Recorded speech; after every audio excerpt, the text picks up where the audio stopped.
ঢাকার অপরাধ জগতের এক প্রিন্সকে নিয়ে দীর্ঘদিন ধরে চলছিল তুমুল আলোচনা। সেই প্রিন্স দেখতে কেমন, কিভাবে কথা বলে, হাঁটা চলা কেমন, কিংবা তার কর্মকাণ্ড কিভাবে পরিচালিত করেন, এসব জল্পনার অবসান ঘটল। আগামী ঈদে মুক্তি পাচ্ছে আবু হায়াত মাহমুদ ভূঁইয়া পরিচালিত cinema Prince once upon a time in Dhaka. এই সিনেমার নসাম ভূমিকায় অভিনয় করছেন শাকিব খান। 12 মার্চ দুপুর 1টায় ইউটিউবে মুক্তি পেয়েছে সিনেমাটির টিজার।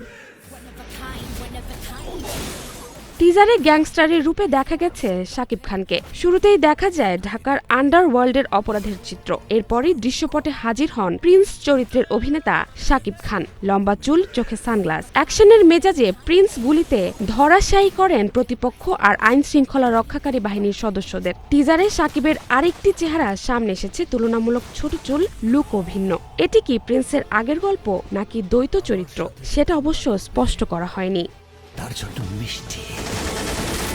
টিজারে দেখা গেছে আলোচিত ভারতীয় অভিনেতা দিব্যেন্দু ভট্টাচার্যকেও। এছাড়া শাকিবের দুই নায়িকা তাসনিয়া ফারিন ও জ্যোতির্ময় কুণ্ডুর ঝলকও আছে। টিজারের শেষের দিকে প্রিন্সের কণ্ঠে শোনা যায় সংলাপ, আমার সাথে যে ধান্দা করবে তার জন্য মিষ্টি, আর আমার শত্রুর সঙ্গে যে ধান্দা করবে তার জন্য বুলেটের বৃষ্টি।